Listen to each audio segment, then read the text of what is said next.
Já parou para pensar naquelas máquinas incríveis que estão orbitando o nosso planeta agora mesmo? Elas nos conectam, monitoram o mundo, mas afinal, como é que elas ficam lá em cima? Pois bem, hoje a gente vai desvendar um dos segredos mais elegantes da física: como um satélite consegue voar, basicamente caindo. Então, vamos direto ao ponto. Essa é a pergunta de 1 milhão, não é mesmo? A gravidade da Terra puxa tudo para baixo, seja uma maçã ou um avião. Como é que milhares de satélites conseguem ficar lá, firmes e fortes, dia após dia, sem simplesmente despencar? A resposta, olha, é um paradoxo e tanto. E aqui está o pulo do gato. Os satélites, na verdade, estão caindo o tempo todo. Acontece que eles também estão se movendo para frente numa velocidade tão absurdamente alta que, enquanto eles caem, a Terra, que é redonda, se curva para longe deles. É como se eles estivessem caindo para sempre, mas errando o alvo, que é o chão. Essa ideia, aliás, não é nada nova. Isaac Newton sacou isso séculos atrás com um experimento mental genial. Imagina só, um canhão no topo de uma montanha gigante. Se o tiro for fraco, a bala cai logo ali. Um tiro mais forte, ela vai mais longe. Mas e se fosse possível dar um tiro com uma força descomunal? A bala começaria a cair, claro, mas a velocidade dela para frente seria tanta que ela passaria por cima do horizonte. Ela continuaria caindo, caindo e daria a volta no planeta. E tá aí. Isso é uma órbita.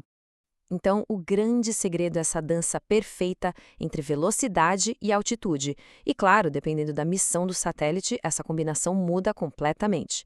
Vamos dar uma olhada nos dois endereços mais disputados lá no espaço.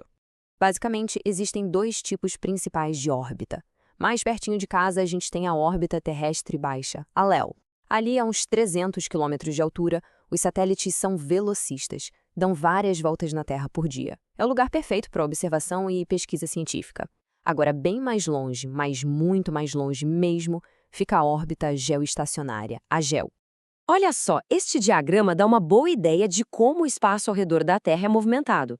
A gente vê diferentes tipos de órbitas se cruzando. Algumas, como as órbitas baixas e as polares, foram feitas para escanear o globo todo, pedacinho por pedacinho.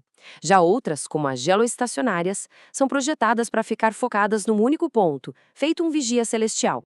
E aqui está um número mágico para a órbita geoestacionária: 36 mil quilômetros. É uma altitude assim, espantosa.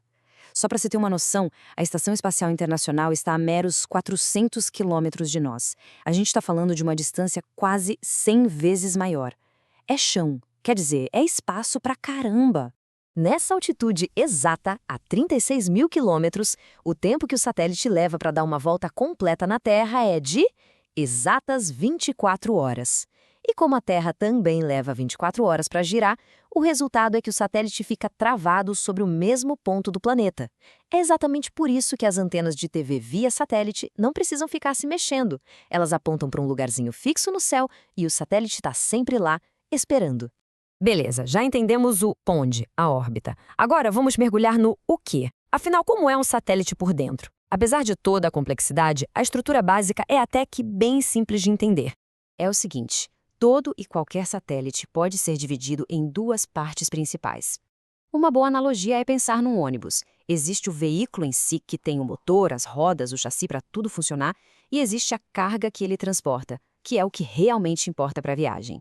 E essas duas partes têm nomes técnicos. A primeira é a plataforma, que é como o chassi e o motor do nosso ônibus espacial. Ela tem tudo o que é necessário para manter o satélite vivo.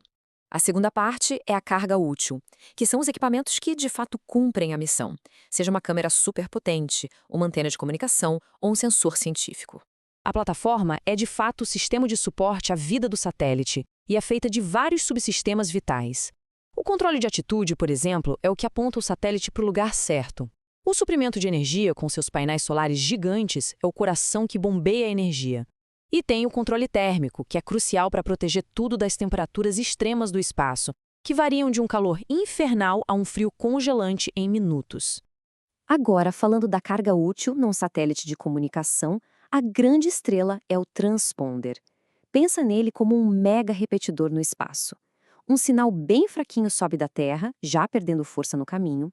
O transponder pega esse sinal, amplifica ele milhares de vezes, troca a frequência para não dar interferência e manda de volta para a Terra com uma força total. E para a gente ver como a plataforma e a carga útil se juntam numa missão de verdade, nada melhor do que contar a história de um verdadeiro pioneiro brasileiro, o Satélite de Coleta de Dados 1, o famoso SCD-1.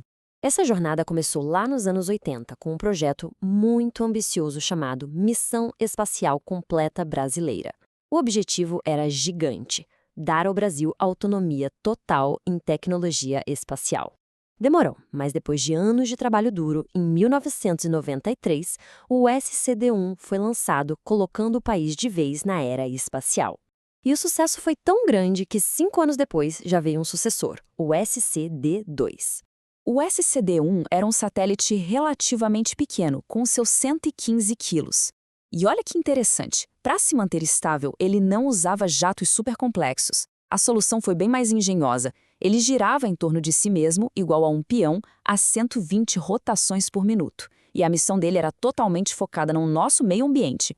E que missão importante, viu? Por estar numa órbita baixa, o SCD-1 passava por cima do Brasil várias vezes ao dia.